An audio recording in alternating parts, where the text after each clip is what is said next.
Please come again. That tailor sure was nice. A bit weird at first, though. Apparently one of the 5 brains being studied by scientists or something. There's a summary of it in this pamphlet.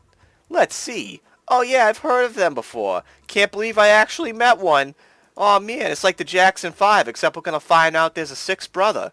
Named like Raul or something, whatever the hell his name was. And then it's gonna be like, oh man, I never remember a 6th brother, but then the time-space continuum is a weird thing, isn't it? Say, Alma, how many people are in there in your family? Just curious. Well, aside from my mom and dad, we're 4 sisters and 1 brother.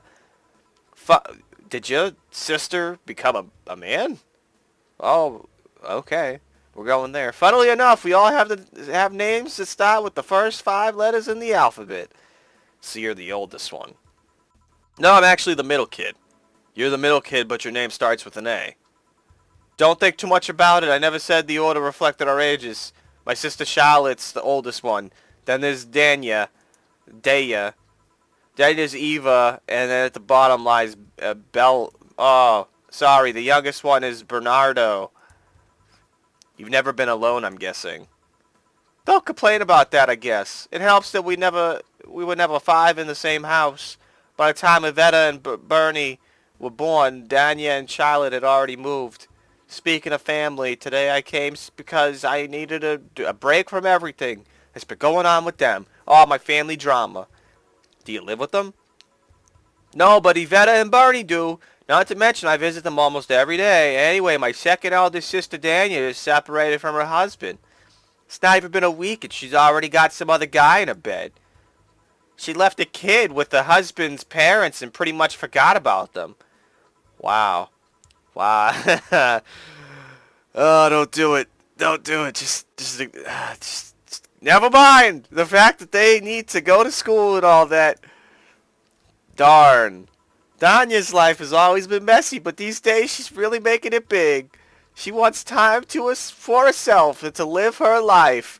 Oh, the strong, independent woman. Just drop your kids off at your ex-husband's family's house and go shag some other men at the bar. That's some time to yourself. Oh, what a great parent. Oh boy. She didn't think about that when she married the guy at 20. She didn't think about that when marrying a guy she'd only known for like 3 months. You should take your own advice. Hey, I got a question, Anya. If her ex-husband's family was cool with looking after these kids, did she ask her ex-husband if he wanted custody? Perhaps. You know, because if she doesn't want her kids and just drops them off somewhere and goes off gallivanting to bars to, finagle men, maybe she doesn't want her kids. And, maybe he does. That'd be something interesting. So she can't just come back one day and be like, I'm taking these kids, even though you've been taking care of them for like 3 years. Hey, I'd never marry someone who could catch my attention so quickly, okay? Sure, there was this one time that when it was almost happened, but I blamed the Don Stadium kiss cam. Kiss cam? I was going out with a guy my little sister introduced me to. Seems he was her friend's brother or something. So we went to a couple of times, and he invited me to a baseball game. The pool was nice, but then later, the kiss cam focused on us, and instead of kissing me, he proposed. I almost got caught in the mood and accepted. Huh? So I take it you rejected him in a stadium. On the kiss cam. We went out like 3 times. I don't know, maybe he wanted to get in my pants with the old on the wedding night line. But I honest to God don't understand why he thought it would be such a good idea. That sounds too convoluted, proposing and waiting for the wedding night just for finagling. Never underestimate the lengths a man is willing to go to just to get in your bed. Yeah, I've seen more convoluted plots over the years. I'm feeling tempted to ask, but I'll pass. Want anything else?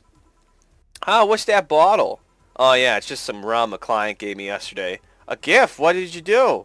A good enough service, I'm guessing. Okay, I don't know how to pronounce that. Huh, interesting name. What does it mean? Cataquay is the name of a chieftain in some native tribes.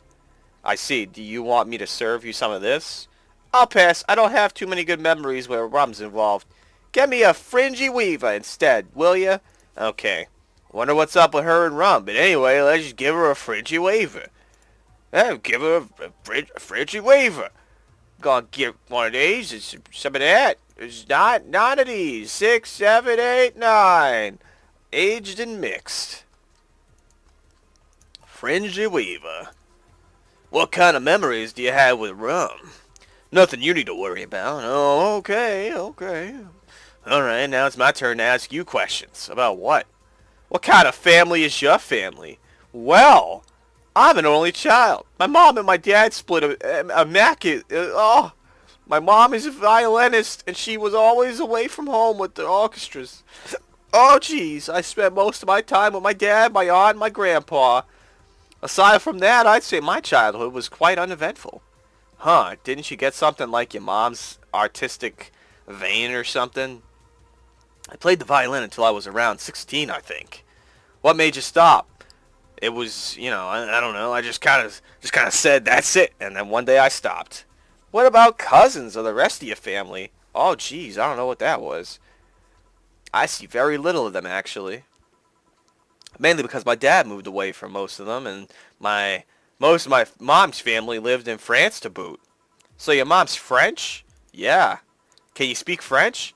Mom, blah blah blah, est plain de la grace. Oh, what does that mean? Rubbish, I don't know, I can't speak French. I did try though, but college started and I stopped taking classes. Funny thing, I actually have a cousin from my mom's side who lives close by. But you'll be hard-pressed to make me spot him in a crowd. You're kind of lucky, All my mom's side of the family lives here. The chances of me meeting someone I'm related to on the streets are ridiculously high. But yeah, that's the primer on my family. Nothing too interesting, sadly. Your mom's a French violinist and you call that uninteresting? I'm wondering if your family's ever made a fuss about you being a hacker. Hacker makes it sound like too exotic. It's like if I called you a mixologist. Please don't ever. Sounds like something somebody would say to make bartending sound sophisticated. See? I mean, hacker is just a good way to summarize it, but it's not the best. I'm a security consultant. I mean, but hacker is a term. Like, it's a thing. It's something you do call somebody who hacks things, That's what they do. People want to find flaws in the security of their systems, and I do my best to pinpoint where it breaks. Be it Glitch City or anywhere else in the world, they need they need security. I'm their woman.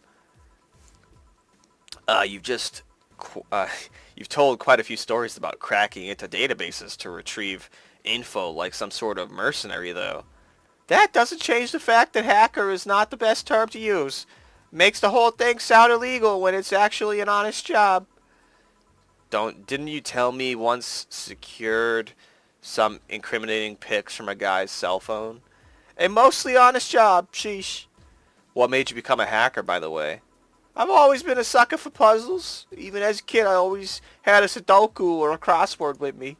But at some point, they started feeling kind of samey. So when I started college, I took a course on system security, and it felt like the kind of puzzles I was looking for. I mean, there's all kinds of things involved in breaching net security. You need to attack the stuff from different angles, and it's something like it's always evolving, and the whole point of everything is to strengthen security. Every time you think you've got the gist of it, they change everything. So it's kind of like an always evolving puzzle. A puzzle I help make harder at that. Oh, she makes the puzzles so hard. I didn't think about it that way. It is less actiony than what movies make it out to be, though. No real-time, frantic typing, nothing like that. Still seeing my code break through something, it's an amazing feeling. Will you have anything else? Well, your classy drink, any classy drink. Here goes nothing. She wants a classy drink. Classy drink. What's the most expensive classy drink? $250, $260, $280. Cobalt looking like he's gonna be the one. And bad, yeah, Cobalt. We're giving you a Cobalt because I need money. 2 of this.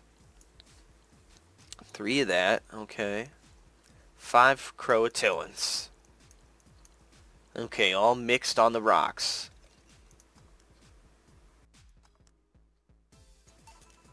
Here you are. Yep, just what I needed, thanks. Say, Jill, what's the worst that could happen if you don't get your drinks right? Well, people have the right to not give me money. If they don't pay for it, I don't get my bonus. No bonus means less money and no tips, which doesn't help because I have to pay bills. Oh, I see. Do you have to make an effort to pay your bills? Nope. You have no idea how much I hate you right now. Well, my job pays pretty well, and I'm not the kind to spend too much on things other than food and bills. Maybe maintenance on my hands and new equipment, but aside from that... Oh, I know. If you're having trouble with your bills, why not live with me? We could be roommates. Don't know. Moving my stuff through the stairs because the elevator's broken. Having to move my liquor collection. Never mind the fact that my cat's a shut-in that got very upset the one time I moved some furniture around. The idea of moving just gives me a headache. You shouldn't take things so seriously when I say them, you know. I don't know, but I've thought about it before. Now I've got some air. I'm going to take my break. You want to come? Are you inviting me to the back of the bar? You should invite me to dinner first. Every minute you waste making jokes is time taken from my break. Fine, let's go. Boss, I'm taking my break. Call me if anyone comes in. Sure. Oh man, it's break time. And we're gonna save the game somewhere. Right here. Yeah. Ah,